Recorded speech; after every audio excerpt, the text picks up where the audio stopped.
Hey guys, I wanted to do a quick video. Right now I'm doing a little bit of maintenance, and obviously I'm running low on my. This is my phytoplankton container, and I'm running a little low. So, and I realized yesterday that I cleaned this skimmer cup, and my other section that I'll talk about shortly.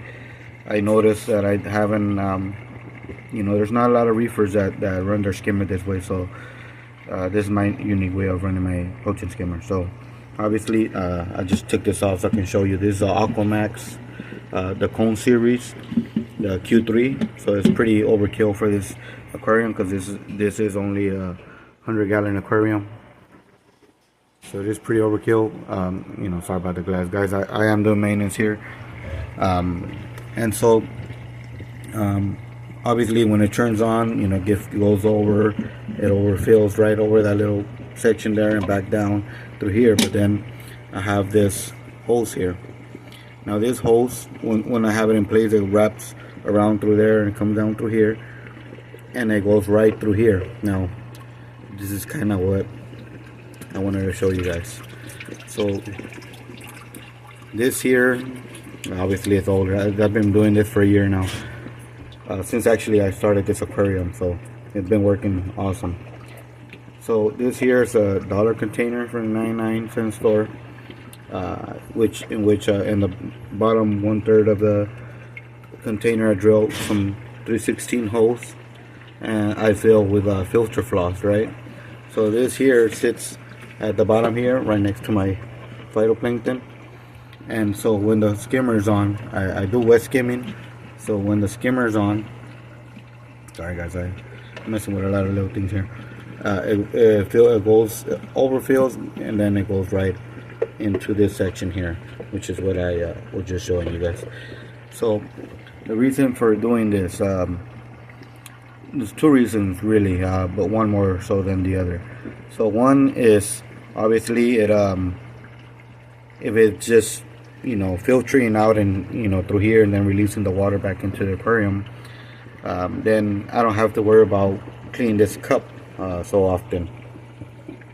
Sorry about the light, guys. It's on a sensor, so I don't have to worry about cleaning the skimmer cup so often, right? So that's kind of why I wanted to go ahead and do this. And so but the other one, this is probably working. I'm not sure yet, but this is my theory. So I heard a podcast where Chris Medley stated that the skimmers are removing a lot of the usually people think they remove a lot of phosphates and nitrates and whatnot, but or inorganic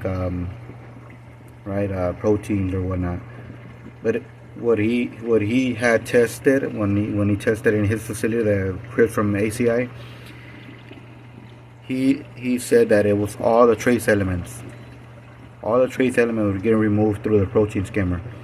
So because of that talk, it kind of forced me to do this. So I did this in hopes that it can filter out and just remove all the algae and whatnot that builds up in the skimmate, and filters out, and then water goes back into the aquarium.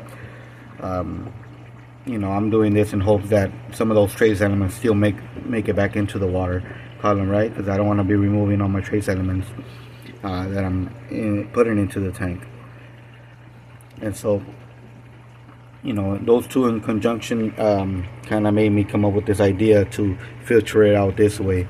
Now I'm not sure if it's actually removing, like I said, I'm not sure if it's removing the proteins, the trace elements through this filtering process that I have built there, or if it's actually getting released back into the water.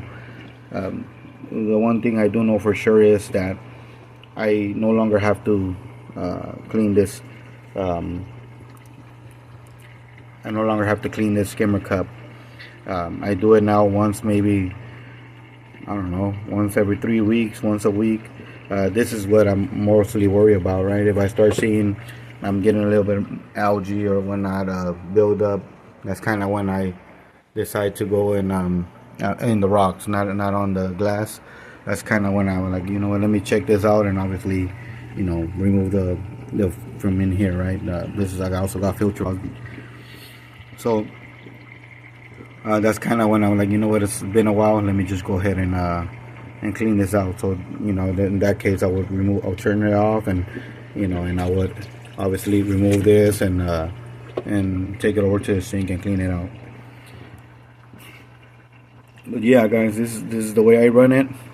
Then now, as far as the air, so, you know, I'm pretty sure you guys know already that if you guys have fresh air from outdoors into your protein skimmer, then you're essentially not injecting CO2 into your aquarium. So this was my other way, right? So I got, for the air, it goes up and around this pipe, and it goes over to in the top of here. This is a cup that I found somewhere, I believe, and it has a airtight or waterproof you know, seal at the top there that I can remove the cap.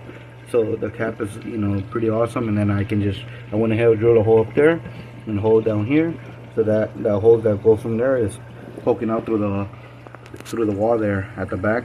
And obviously I have filter floss in there, and that's just, you know, if I'm getting any dirt particles or whatnot, just so I don't have to, you know, my filtering doesn't need to be removing extra crap from outdoors or whatnot. I used to run carbon in there. I removed it, but I did run carbon at some point.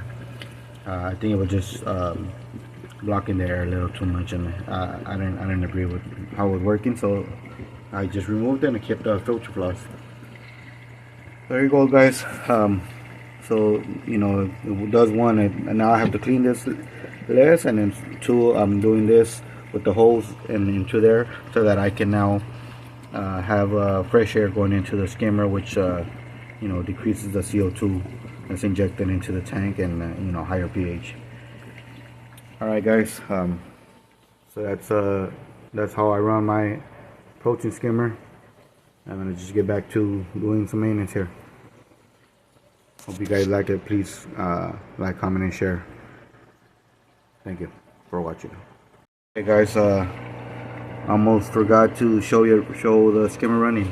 So obviously we're wet skimming, and you know, obviously it comes in over through this hose and then right into there. Right now that I picked it up, it's gonna take a little while. There you go.